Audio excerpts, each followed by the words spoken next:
So the next time you go to grab your prescription out of a hot car, or even out of your mailbox, you may want to take a look at a thermometer. This is where the McDermotts say Lynn took the latch off of this stall and went inside, but little did he know the cameras were still rolling. This is where the chase ended earlier today, where police officers say a man was driving a truck and crashed right here. Then he jumped out of the truck and proceeded to run from the officers. Brian Jones was very remorseful as he took the podium today. He turned to the Champion family and he expressed his deepest condolences. Just as I showed you earlier, take a look at this pack of 500 sheets of paper. Now that's just only a quarter of what those documents were that were released today in Champion's case. The band will be back better and wiser. According to this police report right here, Latanji Hart worked as the manager of a mobile home park. It's right here, your sample ballot from home that can cut down the amount of time that you spend right there inside of the polling precinct. If you're thinking about buying one of these graphic calculators or either of these flash drives, so if you wanted to know which of the candidates' cookies taste better, but I've already got mine. I'm calling it the golden ticket. So I'll say, I've got a golden ticket, and I plan to win those big bucks tonight. For Jonathan White, it takes a lot of hard work and dedication to decorate his home for the holidays. It's a lot.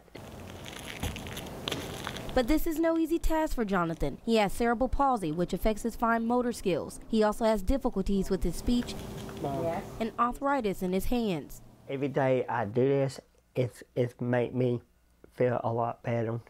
Don't think about the pain, the problem, everything I'll go through. Very kind. Jonathan and his mom, Monette, searched tirelessly through boxes of decorations to placing lights on the bushes and on the roof. I remain in the house when Jonathan is on the roof because we tend to make each other nervous. But for him to do the clips that are required to connect lighting on the roof, it's just amazing that he can do this. Jonathan spends a lot of time preparing to set up the Winter Wonderland, a site that puts smiles on hundreds of faces every year. I gave some of my lights and some of my stuff to the kids who don't have money, don't have stuff. I give some of my stuff to make the yard look pretty and make a kid's face smile.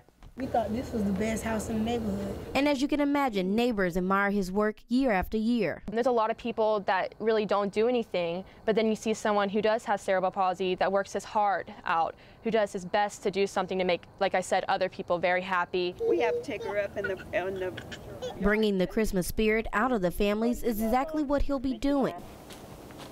Just look for him all dressed up like Santa Claus, making the kids smile. And if you're driving down Jory Lane and see all of these beautiful bright lights, just like Jonathan said, it'll surely be one sight to see. In Tallahassee, Brittany Jones, WTXL, ABC 27. And pray for a speedy recovery. So with that, let us have a word of prayer. Wearing red, white, and blue, holding matching candles, members of the Suwannee community stood united for Jane Doe. I don't know her. I've never met her. But I wouldn't want to be in her situation. And it's just touched home with me and touched my heart. And I've done nothing but live, breathe, and sleep this since it's happened. And, you know, it's just something that I'm going to do until she's identified. Yeah, and somebody knows. Is going to recognize. They call her their Suwannee Doe. She'll know we was fighting for her, and the candle is for her to make a complete recovery. This is a digitally enhanced picture of the woman. Deputies tell us she was found last month badly injured on the side of 153rd Road. We pray for a recovery.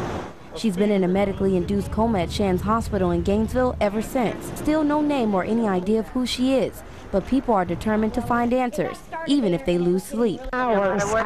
We have got bags under our eyes from lack of sleep. Investigators haven't had luck with fingerprints and the DNA results haven't returned, but Linda says they aren't giving up. Since Suwannee Doe is still alive, that's exactly how they plan to keep their hope alive. Tasty Pastry, a hidden gem located on Market Street in Tallahassee, has been around for 49 years. The family-owned business sells all kinds of desserts and casseroles, but not only are they a bakery, they become an unofficial voting precinct.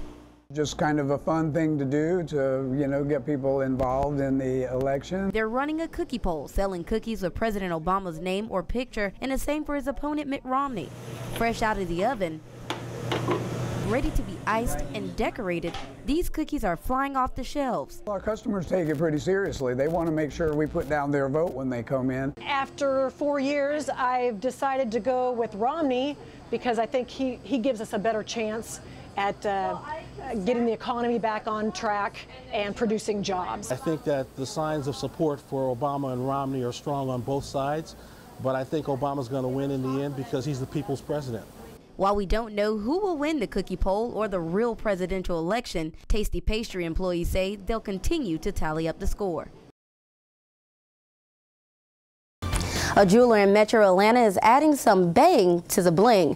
Well, Apple's iPhone 5 is officially on sale in the U.S., and many of you wasted no time rushing to the stores to grab yours. 1 in 7 of Americans hadn't even started shopping, and a staggering 17 million people will still be scrambling for gifts tomorrow.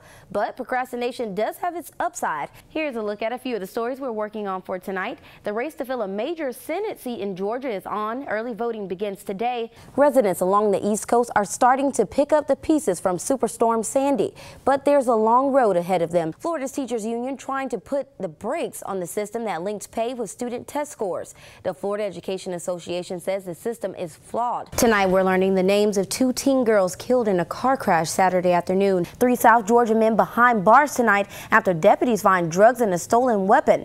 Valdosta deputy sheriffs arresting these men: 27-year-old Donnell Mathis, 22-year-old Michael Robinson, and 25-year-old Philip Bradley. We now move to a more hopeful note. The extraordinary Christmas Eve outpouring directed at Newtown, Connecticut, the site of the tragic shooting. A response summed up by one local who said, quote, "There were 9 minutes of evil and an infinity of goodness after that." Get this, more people are packing heat literally. At airports, Atlanta leads the nation for having the most weapons seized at any airport in the country this year. I know one thing, a lot of you, and sometimes I have this problem, people at work tend to drink a lot of soda. How do you kick that habit for the new year? Soda's tough. But, Brittany, that big game. So. Greg and I have a little bet going on. Yes, we do. Yes, we do. Go ahead. You want to tell them? I'll tell them. Okay. So, my team is the Florida Gators. Yes. That's where I graduated from. So, if my team wins, Greg will be wearing orange and blue. Oh, man, that's going to hurt. And you can tell them what I have to do. And, of course, if I win, go Knowles, because I am a Knoll. Everyone actually knows that. You, my friend, have to wear garnet and gold. And I think it's going to look really good on you. I think it's going to happen. Yeah. I think you'll look better in the orange and blue tie. Ooh. Well, let's talk about some of that cloud cover that may be hanging over Doak Campbell Stadium. Yes, Greg has a bet to tell you about we made here. Notice we're in orange and blue. I'm wearing orange and blue. That was the whole bet. If your team won, I would be wearing the colors and I would do it honorably. So I'm doing that right now. Doesn't he look good? I got to admit, it does look kind of sharp. Looking great. It does look pretty sharp. Thanksgiving dinner. What does she cook? My favorite thing is she makes like a crab and oyster dressing. It's my favorite. I mean, I like a bunch of seafood, so I love it. Wow, a seafood Thanksgiving. Seafood dressing, it's the best. And you put that on the turkey? No, not the turkey. You just eat it on the side. I mean, if you want to put it in the turkey, you could, but that's true. I prefer mine on the side with a little bit of hot sauce. That's interesting. Bring some of that back. Bring